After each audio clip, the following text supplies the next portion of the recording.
Chapter number 3, The Hymn of Creation.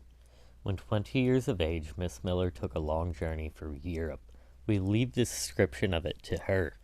After a long and rough journey from New York to Stockholm, from there to Petersburg and Odessa, found it a true pleasure to leave the world of inhabited cities and enter the world of waves, sky, and silence. I stayed hours long on deck to stream, stretched out in a reclining chair. The histories, legends, and myths of the different countries which I saw in the distance came back to me indistinctly, blended together in a sort of luminous mist, in which things lost their reality, while the dreams and thoughts alone took on somewhat the appearances of reality. At first I even avoided all company and kept to myself, lost wholly in my dreams, where all that I knew of great, beautiful, and good came back into my consciousness with new strength and new life. I also employed a great deal of my time writing to my distant friends, reading and sketching out short poems about the regions visited. Some of these poems were of a very serious character.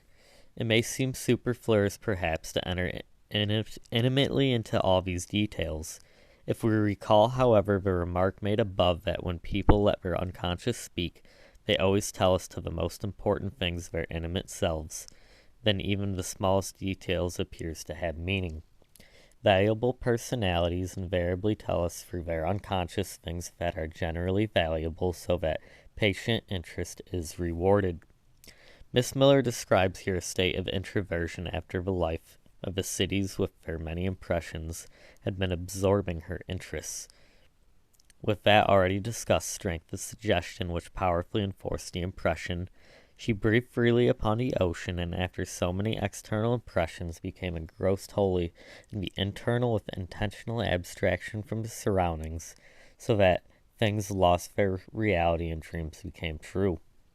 We know from psychopathology that certain mental disturbances exist which are first manifested by the individuals shutting themselves off slowly, more and more from reality and sinking into their fantasies, during which process in proportion as the reality loses its hold, the inner world gains in reality and determining power.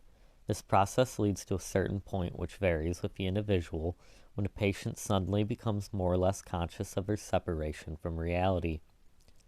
The event which then enters is the pathological excitation, that is to say, the patients begin to turn towards the environment, with diseased views, to be sure, which however still represent the compensating, although unsuccessful, attempts at transference. The methods of reaction are naturally very different. I will not concern myself more closely about this here. This type appears to be generally a psychological rule which holds good to all neurosis and therefore also to the normal in a much less degree.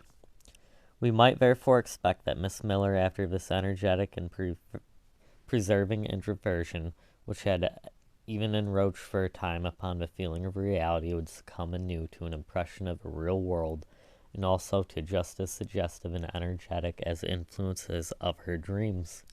Let us proceed with the narrative. But as the journey drew to an end, the ship's officers outdid themselves in kindness, and I passed many amusing hours teaching them English. On the Sicilian coast in the harbor of Catalina, I wrote a sailor's song, which was very similar to a song well known on the sea, Brine, wine, and damsels fine. The Italians in general all sing very well, and one of the officers who sang on deck during night watch had made a great impression upon me, and had given me the idea of writing some words adapted to this melody. Soon after that I was very nearly obliged to reverse the well-known saying. That is to say, suddenly I became very ill, although not dangerously so. I recovered to such an extent, however, that I could go on land to visit the sights of the city in a carriage. This day tried me very much, and since we had planned to see Pisa the following day, I went on board early in the evening and soon lay down to sleep without thinking of anything more serious than the beauty of the officers and the ugliness of the Italian beggars. One is somewhat disappointed at meeting here, instead of the expected impression of reality, rather a small intermezzo of flirtation. Nevertheless, one of the officers, the singer, had made a great impression. The remark at the close of a description, and so on, diminishes the seriousness of the impression. It is true of the assumption, however, that the impression openly influenced the mood very much. Is supported by the fact that a poem upon a subject of such an erotic character came forth immediately. Brine wine and damsels fine in the singer's honor. One is only too easily inclined to take such an impression lightly, and one admits so gladly the statements of the participators when they represent everything as simple and not at all serious. I dwell upon this impression at length because it is important to note that an erotic impression after such an introversion has a deep effect and is undervalued, possibly by Miss Miller. The suddenly passing sickness is obscure and needs a psychologic interpretation which cannot be touched upon here because of lack of data. The phenomena now to be described can only be explained as arising from the disturbance which reaches to the very depths of her being. From Naples to Livorno, the ship traveled for a night during which I slept more or less well. My sleep, however, is seldom deep or dreamless. It seemed to me as if my mother's voice waked me just at the end of a following dream. At first I had a vague conception of the words. When the morning stars sang together, which were the palladium of a certain confused representation of creation, and of the mighty chorals resounding through the universe. In spite of the strange contradictory and confused character which is peculiar to the dream, there was mingled in it the chorus of an oratio who was given by one of the foremost musical societies of New York, and with that were the memories of Milton's Paradise Lost. Then from out of a swirl there slowly emerged certain words, which arranged themselves into 3 strophes, and indeed they seemed to be in my own handwriting on ordinary blue-lined writing paper on a page of my own poetry book, which I always carried around with me. In short, they appeared to me exactly as some minutes later they were in reality in my book.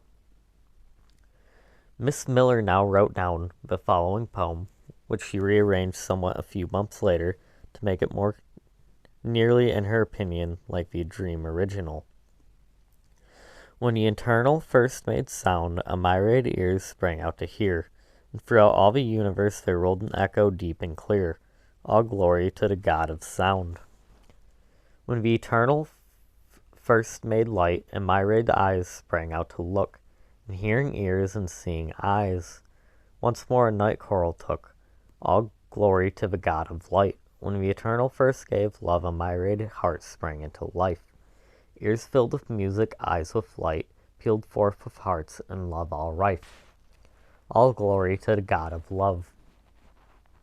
Before we enter upon Miss Miller's attempt to bring to light through her suppositions the root of this subliminal creation, we will attempt a short analytic survey of the material already in our possession. The impressions on the ship had already been properly emphasized, so that we need have no further difficulty in gaining possession of the dynamic processes which brought about the poetical revelation. It was made clear in the preceding paragraphs that Miss Miller possibly had not inconsiderably undervalued the importance of the erotic impression. This assumption gains in probability through experience, which shows that very generally, relatively weak erotic impressions are generally undervalued. One can see this best in cases where those concerned, either from social or moral grounds, consider an erotic relation as something quite impossible. For example, parents and children, brothers and sisters, relations between older and younger men, and so on. If the impression is relatively slight, then it does not exist at all for the participators. If the impression is strong, then a tragic dependence arises, which may result in some great nonsense or be carried to any extent.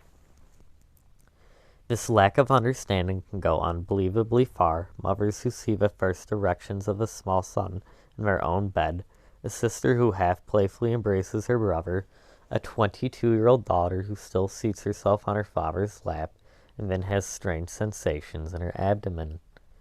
They are all morally indignant to the highest degree if one speaks of sexuality.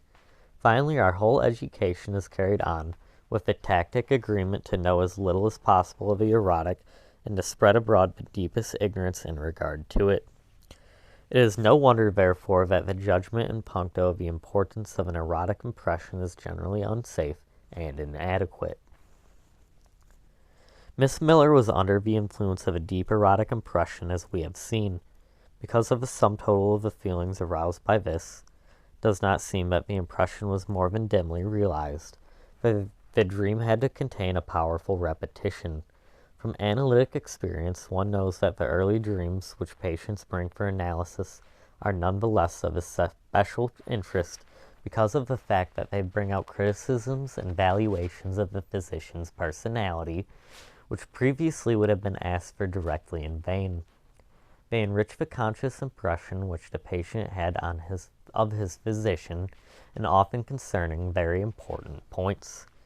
There are naturally erotic observations which the unconscious was forced to make, just because of quite universal undervaluation and uncertain judgment of a relatively weak erotic impression. In the drastic and hyperbolic manner of the expression of a dream, the impression often appears in almost unintelligible form on account of the immeasurable dimension of the symbol. A further peculiarity which seems to rest upon the historic strata of the unconscious is that an erotic impression to which conscious acknowledgement is denied usurps an earlier and discards transference and expresses itself in that. Therefore, it frequently happens, for example, that among young girls at the time of their first love, remarkable difficulties develop in a capacity for erotic expression, which may be reduced analytically to disturbances through aggressive attempt at resuscitation of the father image or the father imago. Indeed, one might pressure something similar in Miss Miller's case, for the idea of the masculine creative deity is a derivation analytically and historically psychologic of the father imago, and aims above all to replace the discarded infantile father transference in such a way that for the individual the passing from the narrow circle of the family into the wider circle of the human society may be simpler made easier. In the light of this reflection, we can see in the poem and its preludium the religion poetically formed product of an introversion depending upon the surrogate of the father imago. In spite of the incomplete appreciation of the effectual impression, essential components of this are included in the idea of compensation as marks, so to speak, of its origin. Pfister has coined for this the striking expression law of the return of the complex. The effectual impression was that of the officer singing in the night, "Watch, the morning stars sing together." The idea of this opened a new world to the girl, creation. This creator has created tone, then light, and then love. The first to be created should have been tone, can be made clear only individually, where there is no cosmogony except the gnosis of Hermes, a generally quite unknown system which would have such tendencies. But now we might venture a conjecture which is already apparent, and which soon will be proven thoroughly. The following chain of associations: the singer of the singing, morning stars, the god of tone, the creator, the god of light, of the sun, of the fire, and of love. The links of this chain are proven by the material with the exception of sun and fire, which I put in parentheses, but which, however, will be proven, though, for it follows the further course of the analysis. All these expressions, with one exception, belong to erotic speech. My God, starlight, my sun, fire of love, fiery love, etc. Creator appears indistinct at first, but becomes understandable through the reference of the undertone of eros to the vibrating chord of nature which attempts to renew itself in every pair of lovers and awaits the wonders of creation. Miss Miller had taken pains to disclosure the unconscious creation of her mind to her understanding, and indeed through a procedure which agrees in principle with psychoanalysis and therefore leads to the same results as psychoanalysis. But as usually happens with laymen and beginners, Miss Miller, because she had no knowledge of psychoanalysis, left off at the thoughts which necessarily bring the deep, complex lying at the bottom of it to light in an indirect, that is to say, censored manner. More than this, a simple method merely of the carrying out of a thought to its conclusion is sufficient to discover the meaning. Miss Miller finds it astonishing that her unconscious fantasy does not, following the mosaic account of creation, put light in the first place instead of tone. Now follows an explanation, theoretically construction, and correct ad hoc, the hollowness of which is, however, characteristic of all similar attempts at explanation. She said it is perhaps interesting to recall that Anaxagoras also had the cosmos arise out of chaos, through a sort of whirlwind which does not happen usually without producing sound. But at this time I had studied no philosophy and knew nothing either of Anaxagoras or of his theories about the Vuok, which I unconsciously was openly following. At that time also I was equally in complete ignorance of Leibniz, and therefore knew nothing of a doctrine, Deus Calcut Fit Mundus. Miss Miller's references to Anaxagoras and to Leibniz both refer to creation by means of thought. That is to say, that divine thought alone could bring forth a new material reality, a reference at first not intelligible, but which will soon, however, be more easily understood. We now come to those fantasies from which Miss Miller principally drew her unconscious creation. In the first place, there is the Paradise Lost by John Milton, which had at home in the edition illustrated by Doré, which had often delighted me from childhood. Then the Book of Job, which had been read aloud to me since the time of my earliest recollection. Moreover, if one compares the first words of Paradise Lost with my first verse, one notices that there is the same verse measure of man's first disobedience, when the Eternal first made sound. My poem also recalls various passages in Job, and one or two places in Handel's Oratio of Creation, which came out very indistinctly in the first part of the dream. The lost paradise, which, as is well known, is so closely connected with beginning the world, is made more clearly evident by the verse of man's first disobedience, which is concerned evidently with the fall, the meaning of which need not to be shown any further. I know the objection, which everyone unacquainted with psychoanalysis will raise, that Miss Miller might just as well have chosen any other verse as an example, that accidentally she had taken the first one that happened to appear, which had this content also accidentally. As is well known, the criticism which we hear equally from our medical colleagues and from our patients is generally based on such arguments. This misunderstanding arises from the fact that the law of causation in the physical sphere is not taken seriously enough. That is to say, there are no accidents, no just as wells. It is so there, it is, therefore, a sufficient reason at hand why it is so.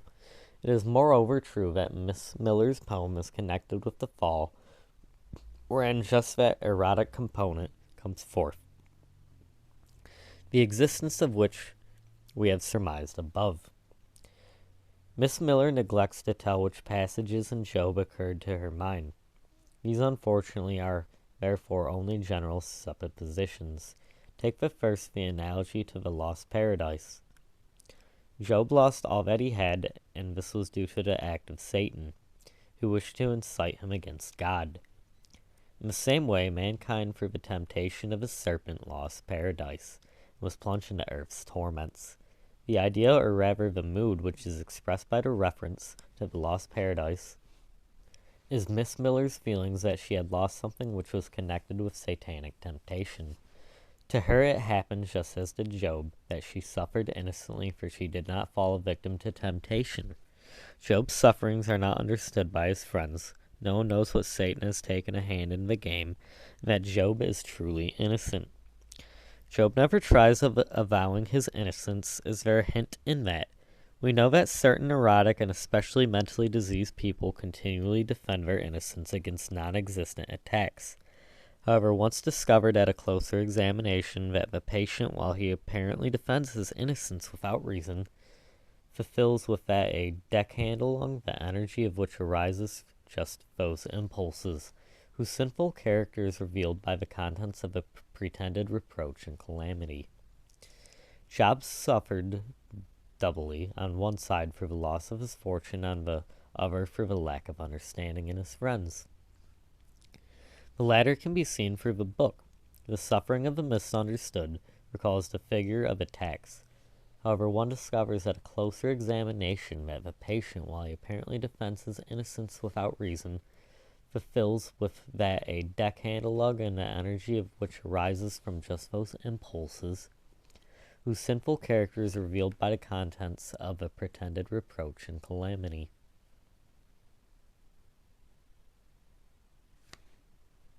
Job suffered doubly on his side through the loss of his fortune, on the other thought the lack of understanding in his friends.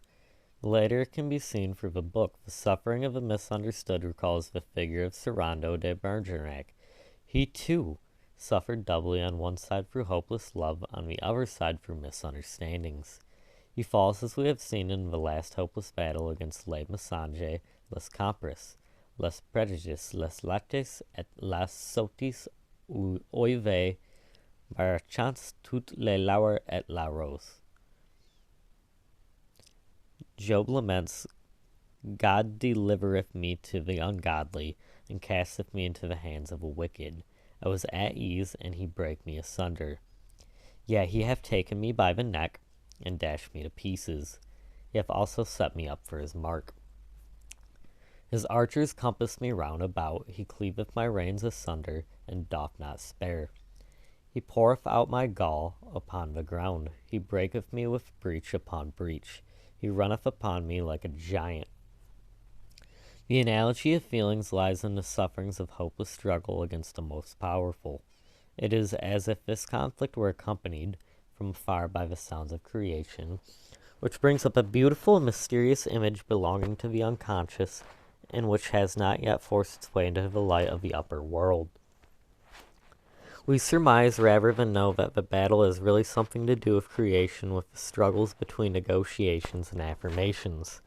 The references to Rasta and Serrano, through the identification with Christian to Milton's Paradise Lost, to the sorrows of Job misunderstood by his friends, betray plainly that in the soul of the poet something was identified with these ideas. She has also suffered like Serrano and Job, has lost paradise and dreams of creation by means of thought fruition through the whirlwind of Anaxagoras. We once more submit ourselves to Miss Miller's guidance. I remember that when 15 years old I was once very much stirred up over an article, read aloud to me by mother, concerning the idea which spontaneously produced its object. I was so excited that I could not sleep all night because of thinking over and over again what that could mean. From the age of 9 to 16, I went every Sunday to a Presbyterian church, in charge of which at the time was a very cultured minister. In one of the earliest memories which I have retained of him, I see myself as a very small girl sitting in a very large pew, continually endeavoring to keep myself awake and pay attention, without in the least being able to understand what he meant when he spoke to us of chaos, cosmos, and the gift of love. Don d'Amore. There are also rather early memories of the awakening of puberty, 9 to 16, which have connected to the ideas of the cosmos springing from chaos with the Don d'Amore. The medium in which these associations occur is the memory of a certain very much honored ecclesiastic who spoke those dark words. From the same period of time comes the remembrance of the excitement about the idea of a creative thought, which from itself produced its object. Here are two ways of creation imitated, the creative thoughts and the mysterious references to the Don d'Amore. At the time when I had not yet understood the nature of psychoanalysis, I had a fortunate opportunity of winning through the continual observation a deep insight into the soul of a 15-year-old girl. Then I discovered with astonishment what the contents of the unconscious fantasies are, and how far removed they are from those which a girl of that age shows outwardly. There are wide-reaching fantasies of truly mythical fruitfulness. The girl was in a split-off fantasy, the race mother of uncounted peoples if we deduct the poetically spoken fantasy of a girl. Elements are left which at the age are common to all girls, for the unconscious content is to an infinitely greater degree common to all mankind than the content of the individual consciousness. for it is the condensation of that which is historically the average and ordinary. Miss Miller's problem at this age was the common human problem.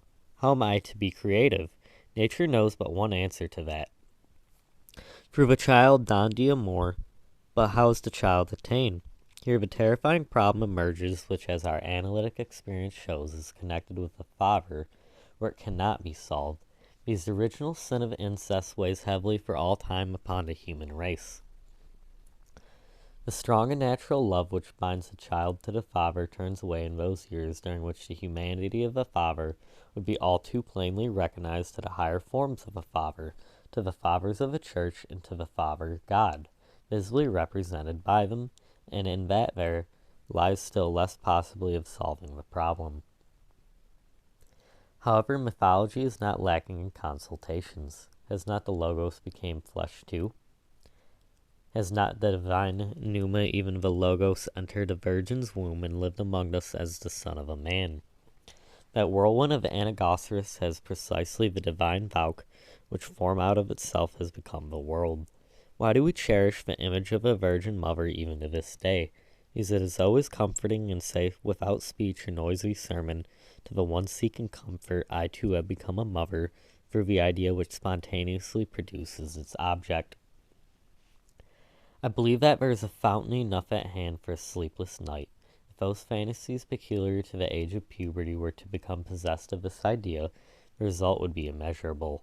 All that is psychologic has an under and an over meaning, and is expressed in the profound remark of the old mystic. It would show but slight justice, however, to the intellectual originality of our author, if we were satisfied to trace back the commotion of that sleepless night absolutely entirely to the sexual problem in a narrow sense. That would be but one half, and truly, to make use of the mystic's expression, only the under half. The other half is the intellectual sublimation, which strives to make true, in its own way, the ambiguous expression of the idea which produces its object spontaneously, ideal creation in place of a real. In such an intellectual accomplishment of an evidently very capable personality, the prospect of a spiritual fruitlessness is something which is worthy of the highest aspiration. Since for many it will become a necessity of life, also the side of a fantasy explains to a great extent the excitement for it is a thought with a presentiment of a future, one of those thoughts which arise, the use of Meretic's expression, from an inconsistent superior, the prospective potency of subliminal combination. I have had the opportunity of observing cases of neurosis of years' duration in which at the time of the beginning of the illness, or shortly before a dream occurred, often of visionary clarity, this impressed itself inextinguishably upon a memory, and an analysis revealed a hidden meaning to the patient which anticipated the subsequent events of life, that is to say, their psychologic meaning. I am inclined to grant this meaning to the commotion of that restless night, because the resulting events of life, in so far as Miss Miller's consciously and unconsciously unveils them to us, are entirely of a nature to confirm the supposition that that moment is to be considered as the inception and presentiment of a sublimated aim in life. Miss Miller concludes the list of her fancies with the following remarks. The dream seemed to me to come from a mixture of a representation of Paradise Lost, Job, and creation, with ideas such as those which spontaneously produce its object, the gift of love, chaos, and cosmos. In the same way as colored splinters of glass are combined in a kaleidoscope, in her mind fragments of philosophy, aesthetics, and religion would seem to be combined. Under the stimulating influence of a journey in the countries hurriedly seen, combined with the great silence and the indescribable charm of the sea. Only this, and nothing more. With these words, Miss Miller shows us out politely and energetically. Her parting words and her negotiation confirmed over again in English leave behind a curiosity. What position is to be neglected by these words? And the young man who sang melodiously during the night watches long, and long since forgotten, and no one is to know, least of all the dreamer, that he was a morning star who came before the creation of a new day. One should take care lest he satisfy himself and the reader with a sentence such as, otherwise it might immediately happen that one could become disturbed again. This occurs to Miss Miller too, since she allowed an English quotation to follow. Only this and nothing more. Without giving the source, it is true.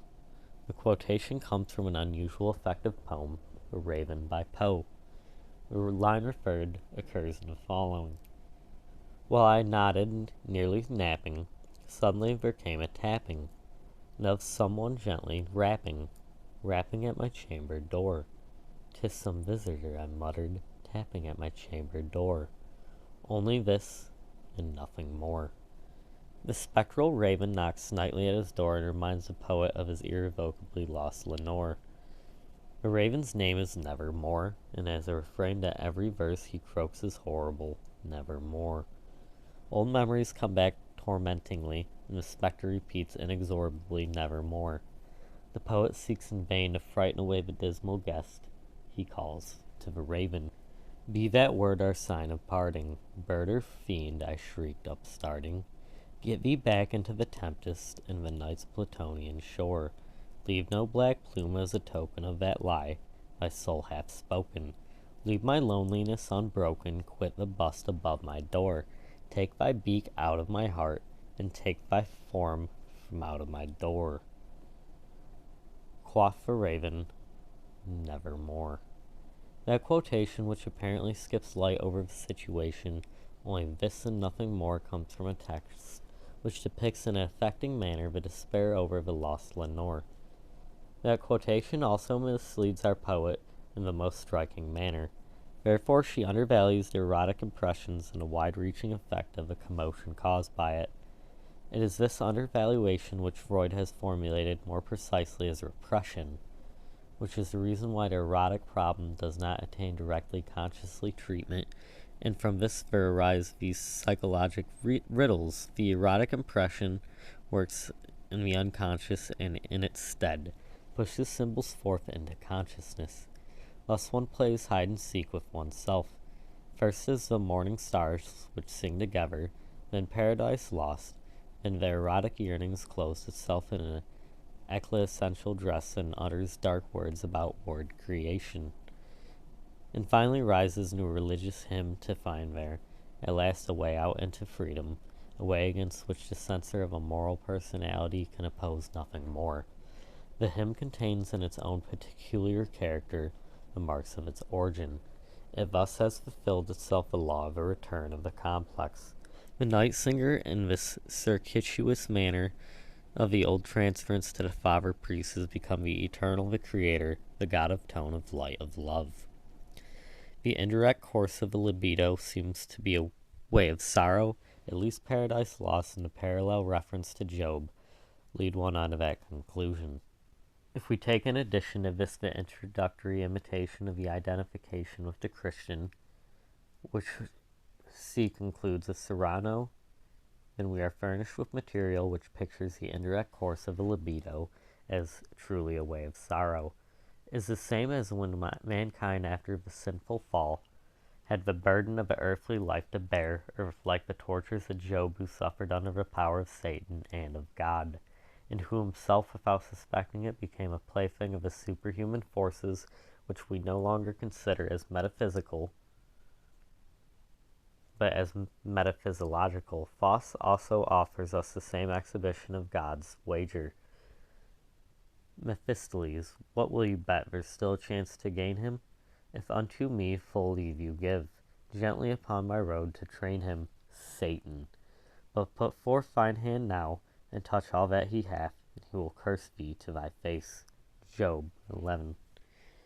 While in Job the two great tendencies are characterized simply as good and bad, the problem in Faust is pronouncedly erotic one. The battle between sublimation and eros, in which the devil is strikingly characterized through the fitting role of the erotic tamper. Erotic is lacking in Job, and at the same time Job is not conscious of a conflict with his own soul. He even continuously disputes the arguments of friends who wish to convince him of the evil in his own heart. To this extent, one might say that Faust is considerably more honorable, since he openly confesses to the torments of his soul. Miss Miller acts like Job. She says nothing, and lets the evil and the good come from the other world.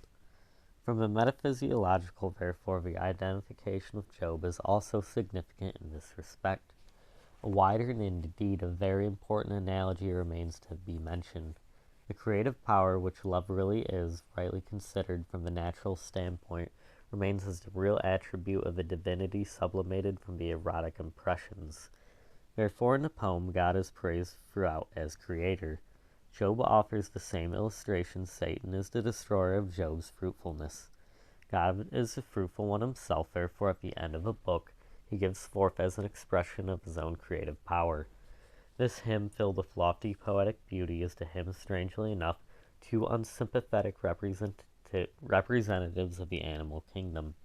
Behemoth and the Leviathan, both expressive of the crudest force conceivable in nature, are given chief consideration, the behemoth being really the phallic attribute of a god of creation.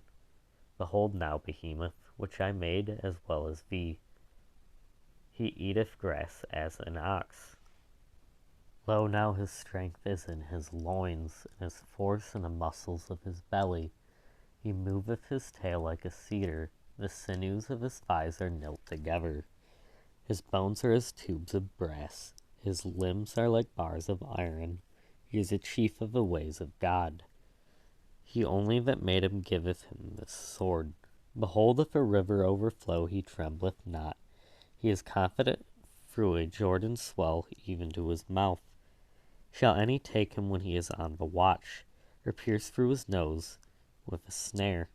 Canst thou draw Leviathan with a fishhook, or press down his tongue with a cord? Lay thy hand upon him, remember the battle, and do no more.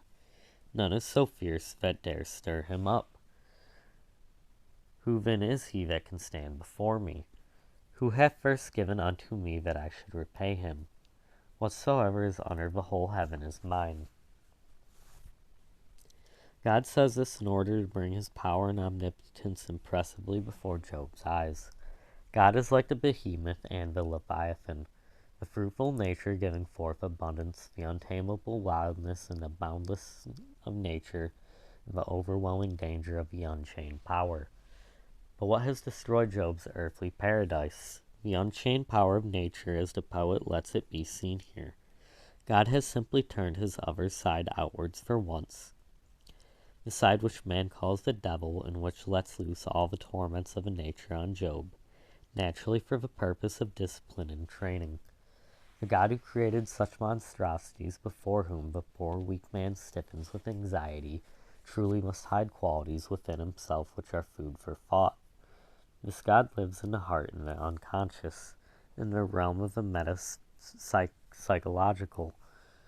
There is the source of the anxiety before the unspeakably horrible, and of the horror to withstand the horrors. The person, that is to say, his conscious eye, is like a plaything, like a feather which is whirled around by different currents of air, sometimes the sacrifice and sometimes the sacrificer, and he cannot hinder either. The book of Job shows us God at work both as creator and as destroyer.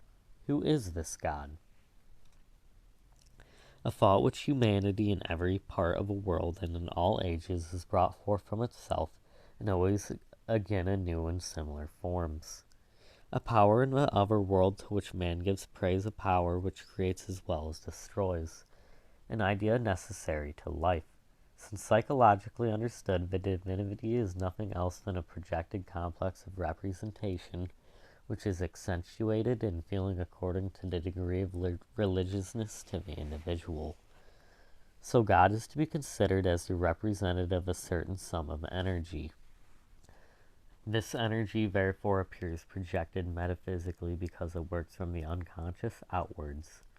When it is dislodged from there, as psychoanalysis shows, as I have earlier made apparent in the Bedgant des Vaters, the religious instinct feeds upon the incestuous libido of the infantile period. In the principal forms of religion which now exist, the father transference seems to be at least the molding influence. In older religions, it seems to be the influence of a mother transference which creates the attributes of a divinity. The attributes of a divinity are omnipotence, a sternly persecuting paternalism ruling through fear, and a loving paternalism in the New Testament.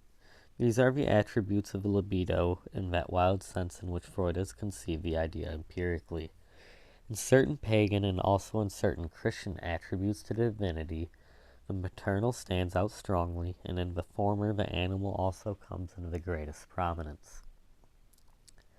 Likewise, the infantile, so closely interwoven with religious fantasies from time to time breaking forth so violently, is nowhere lacking. All this points to the sources of the dynamic states of religious activity. These are those impulses which in childhood are withdrawn from incestuous application through the intervention of the incest barrier, and which especially at the time of puberty, as a result of the fluxes of libido coming from the still incompletely employed sexuality, are aroused to their own peculiar activity. As is easily understood, that which is valuable in the God-creating idea is not the form, but the power, the libido. The primitive power which Job's hymn of creation vindicates, the unconditional and inexorable, the unjust and the superhuman, are truly and rightly attributes of libido, which lead us unto life, which let the poor be guilty, and against which struggle is in vain. Nothing remains for mankind but to work in harmony with this will. Zivstvera teaches us this impressively. We see that in Miss Miller's religious hymn arising from the unconscious is the compensating amendment for the erotic. It takes a great part of its materials from the infantile reminiscence which she reawakened into life by the introversion of the libido. Had this religious creation not succeeded, and also had another sublimated application been eliminated, then Miss Miller would have yielded to the erotic impression, either to its natural consequence or to a negative issue, which would have replaced the lost success in love by correspondingly strong sorrow. It is well known that opinions are much divided concerning the worth of the issue of an erotic conflict such as Miss Miller has presented to us. It is thought to be much more beautiful to solve unnoticed as an erotic tension in the elevated feelings of religious poetry, in which perhaps many other people can find joy and consultation. One is wrong to storm against this conception from the radical standpoint of fanaticism for truth. I think that one should view with philosophic admiration the strange paths of the libido, and should investigate the purposes of its circuitous ways. It is not too much to say that we have herewith dug up the erotic root, and yet the problem remains unsolved. Were we not bound up with that mysterious purpose, probably of the greatest biological meaning, then certainly 20 centuries would not have yearned for it with such intense longing. Doubtless this sort of libidian current moves in the same direction as taken in the widest sense did that ecstatic idea of the Middle Ages and of the ancient mystery cults, one of which became the latter Christianity. There is to be seen biologically in this ideal an exercise of psychologic projection of the paranoid mechanisms as Freud would express it. The projection consists in the repressing of the conflict into the unconscious and the setting forth of repressed contents into seeming objectivity, which is also the formula of paranoia. The repressions serves, as it is well known, for freeing from a painful complex from which one must escape by all means because its compelling and oppressing power is feared. The repression can lead to an apparent complete suppression, which corresponds to a strong self-control. Unfortunately, however, self-control has limits which are only too narrowly drawn. Closer observation of people shows it is true that calm is maintained at the critical moment, but certain results occur which fall into two categories. First, the suppressed effect comes to the surface immediately afterwards, seldom directly, it is true, but ordinarily in the form of a displacement to another object. A person is, in official relations, polite, submissive, patient, and so on, turns his whole anger loose upon his wife or his subordinate. Second, the suppressed effect creates compensations elsewhere. For example, people who strive for excessive ethics, who try always to think, feel, and act altruistically, and ideally avenge themselves, because of the impossibility of carrying out their ideas by subtle maliciousness, which naturally does not come into their own consciousness as such, but which leads to misunderstandings and unhappy situations. Apparently, then, all of these are only especially unfortunate circumstances, or they are the guilt and malice of other people, or they are tragic complications.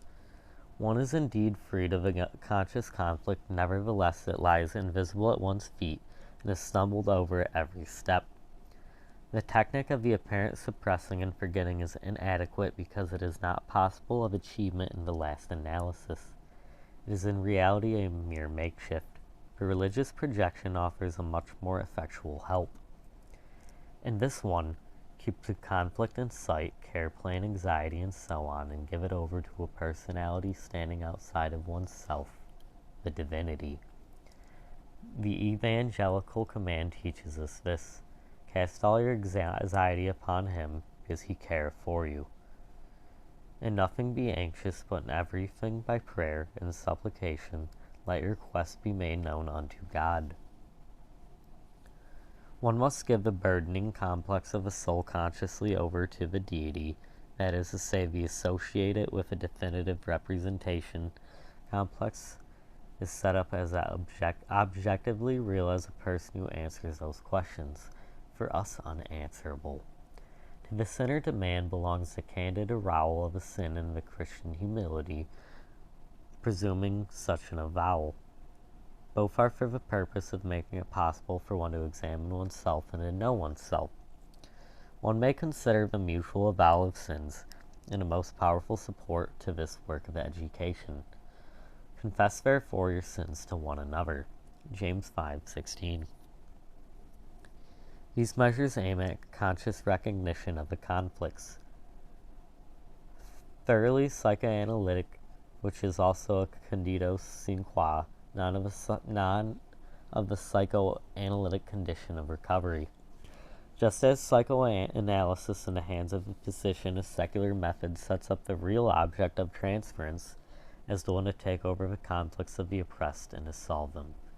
So the Christian religion sets up the Savior considered as real, in whom we have redemption through his blood, the forgiveness of sins. He is the deliverer and the redeemer of our guilt, a God who stands above sin, who did no sin, neither was guile found in his mouth, who his own self bare out his sins in the body upon the tree. Therefore Christ has been sacrificed once to take away the sins of many. The God thus thought of his is distinguished and innocent in himself as the self-sacrificer. These qualities are true also for the amount of energy or libido which belongs to the representation complex designated as the Redeemer. The conscious projection towards which the Christian education aims offers therefore a double benefit. First, one is kept conscious of the conflict or the sins of two opposing tendencies mutually resistant in thought. This one prevents a known trouble from becoming, by means of repressing and forgetting, an unknown and therefore so much more tormenting sorrow.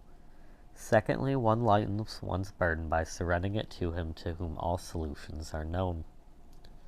One must not forget that the individual psychologic roots of a deity, set up as real by the Pious and concealed from him, that he, although unaware of this, still bears the burden alone, and is still alone with his conflict.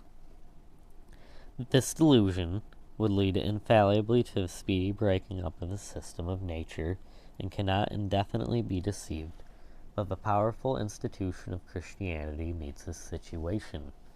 The command in the book of James is the best expression of the psychologic significance of this. Bear ye one another's burdens. This is emphasized as especially important in order to persevere society upright for mutual love, or transference. The Pauline writings leaves no doubt about this. Through love be servants one to another. Let love of a brethren continue, and let us consider one another to provoke unto love and good works, not forgetting our own assembling together in the custom of some, but exhorting one another. We might say that the real transference taught in the Christian community is the condition absolutely necessary for the efficacy of the miracles of redemption. The first letter of John comes out frankly with this: He that loveth his brother abideth in the light. If we do not love one another, God abideth in us. The deity continues to be effectuous in Christian religion only upon the foundation of brotherly love. Consequently, hereto the mystery of redemption is unresisting real transference. One may properly ask oneself for what then is the deity useful, and his efficacy consists only in the real transference. To this also the evangelical messages has a striking answer. Men are all brothers in Christ, so Christ also, having been one offered to bear the sins of many, shall appear a second time apart from sin to them that wait for him unto salvation. The condition of transference among brothers is to be such as between man and Christ, a spiritual one, as the history of ancient cults and certain Christian sects show. This explanation of Christian religion is an especially important one biologically, for the psychological intimacy created certain shortened ways between men which led only too easily to the form which Christianity seeks to release them, namely to the sexual relation, with all those consequences and necessities under which the really already highly civilized man had to suffer at the beginning of our Christian era.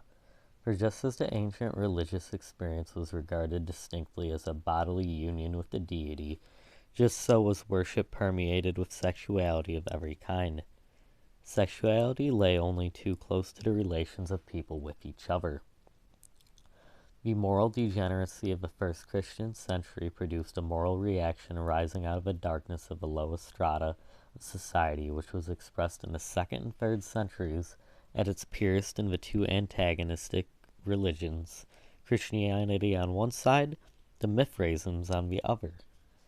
These religions strove after precisely that higher form of social intercourse symbolic of a projected become flesh idea or logos, whereby all those strongest impulse energies of archaic man formally plunging him from one passion into another, which seemed to the ancients like the compulsion of the evil constellations, and which in the sense of later ages might be translated as the driving force of the libido. Zeno could be made use of the social preservation. It may be assumed most certainly that the domestication of humanity has the cost of the greatest sacrifices. An age which produced the stoical idea must certainly have known why and against what it was created. The age of Nero serves to set off effectually the famous extracts from the 41st letter of Seneca to Lucius. One drags the other into error, and how can we attain to salvation when no one binds us halt, even when all the world drives us in deeper? Do you ever come across a man unafraid in danger, untouched by desires, happy in misfortune, peaceful in the midst of a storm, elevated above ordinary mortals on the same plane as the gods? Does not reverence seize you? Are you not compelled to say such an exalted being is certainly something different from the miserable body which he inhabits?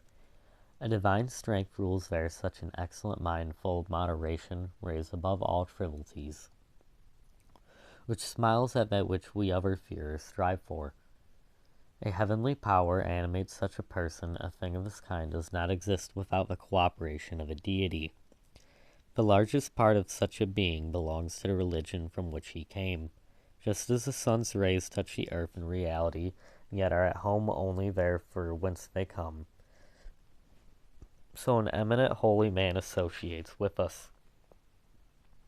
He is sent to us that we may learn how the divine better, and although with us still remain belongs to his original home. He knows thither and reaches towards it among us, and walks an exalted being. The people of this age had grown ripe for identification with the Word become flesh, for the founding of a new fellowship united by one idea, in the name of which people could love each other and call each other brothers. The old vague idea of a Messiah, of a mediator in whose name new ways of love would be created, became a fact, and with that humanity made an immense step forward. This had not been brought about by a speculative, completely sophisticated philosophy, but by an elementary need in the mass of people vegetating in spiritual darkness. The profoundest necessities have evidently driven them towards that, since humanity did not thrive in a state of dissoluteness. The meaning of those cults I speak of, Christianity and Mithraism, is clear. It is an immoral restraint of animal impulses. The dynamic appearance of both religions betrays something of that enormous feeling of redemption which animated the first disciples. Both religions teach a pronounced aesthetic, and which we today scarcely know how to appreciate, for those old truths are empty to us. Most certainly we should still understand it, had our customs even a breath of ancient brutality, for we can hardly realize in the day of the whirlwinds of the unchained libido which roared through the ancient Rome of the Caesars. The civilized man of the present day seems very far removed from that. He has become merely neurotic. So for us the necessities which brought forth Christianity have actually been lost, since we no longer understand their meaning. We do not know against what it had to protect us. For enlightened people, the so-called religiousness has already approached very close to a neurosis. In the past 2,000 years, Christianity has done its work and has erected barriers of repression which protected us from sight of our own sinfulness. The elementary emotions of the libido have come to be unknown to us, for they are carried out in the unconscious. Therefore, the belief which combats them has become hollow and empty. Let whoever does not believe that a mask covers our religion obtain an impression for himself of the appearance of our modern churches, from which style and art have long since fled. With this we have turned back to the question from which we disagreed, namely, whether or not Miss Miller has created something valuable with her poem. If we bear in mind under what psychologic or moral condition Christianity came into existence, that is to say, at a time when fierce brutality was an everyday spectacle, then we understand the religious seizure of the whole personality and the worth of that.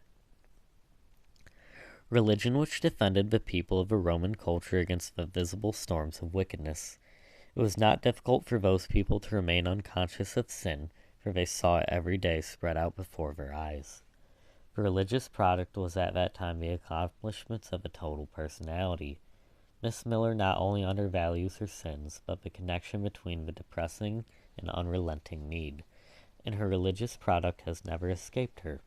Thus her poetical creation completely loses the livable value of religious product.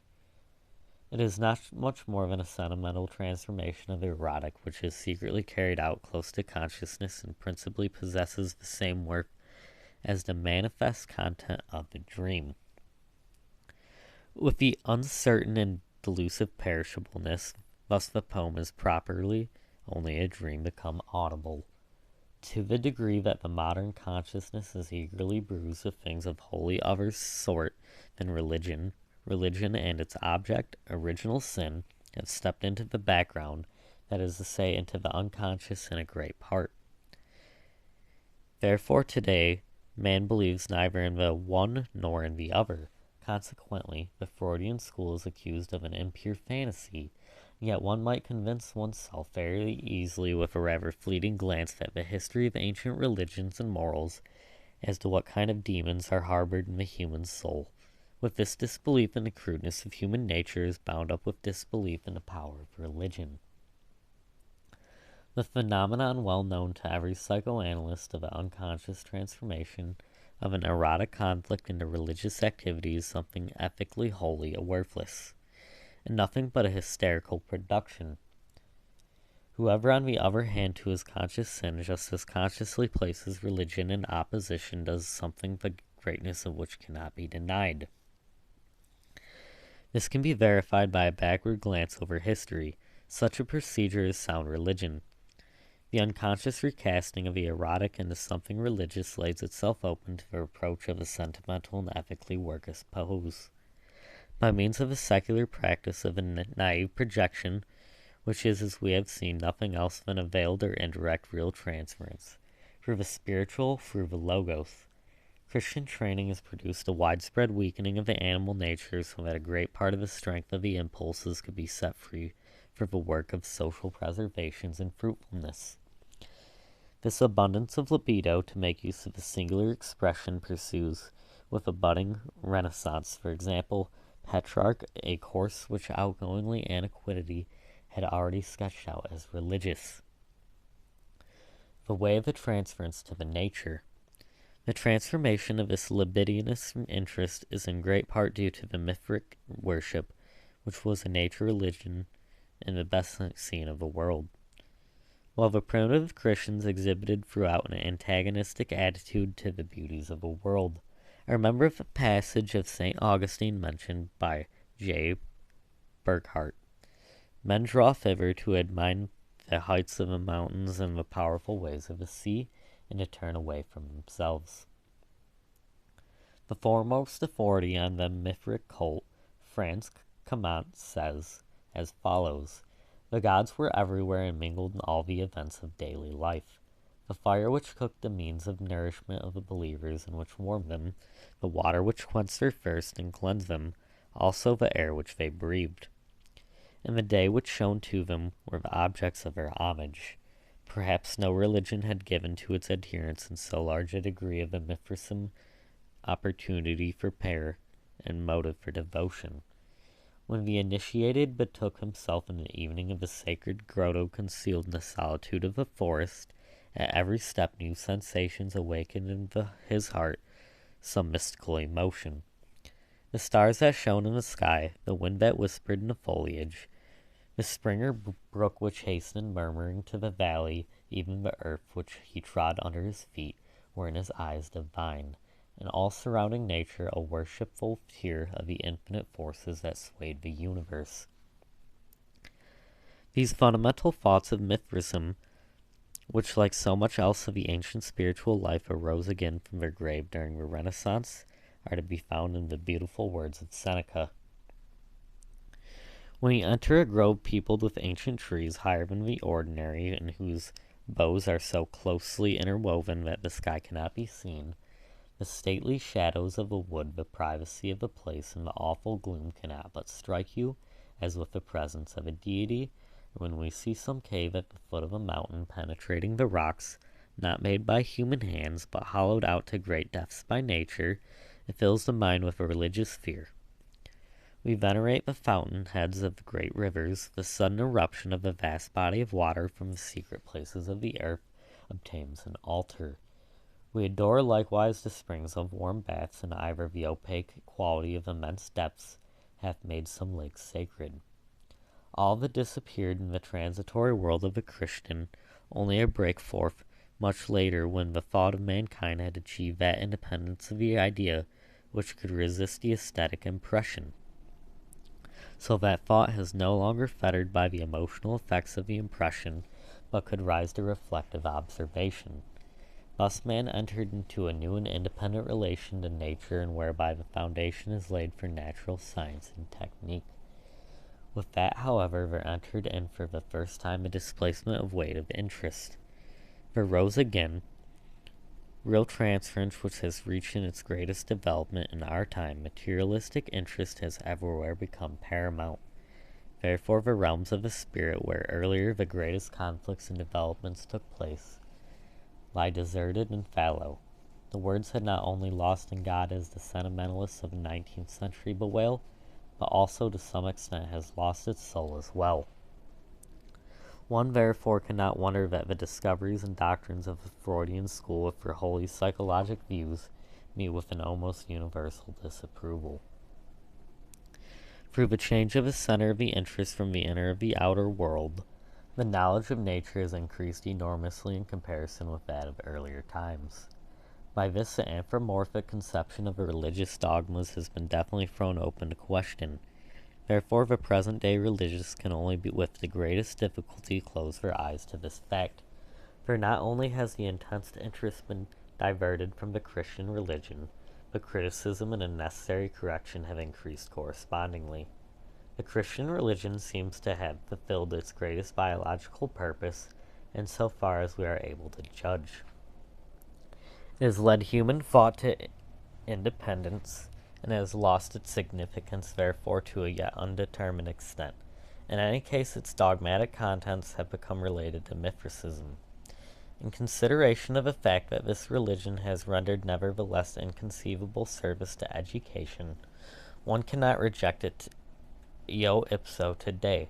It seems to me that we might still make use in some way of a form of thought, and especially of the great wisdom of life, which for 2,000 years have been proven to be particularly efficacious. The stumbling block is the unhappy combination of religion and morality. That must be overcome. There still remain traces of this strife in the soul, the lack of which in a human being is reluctantly felt.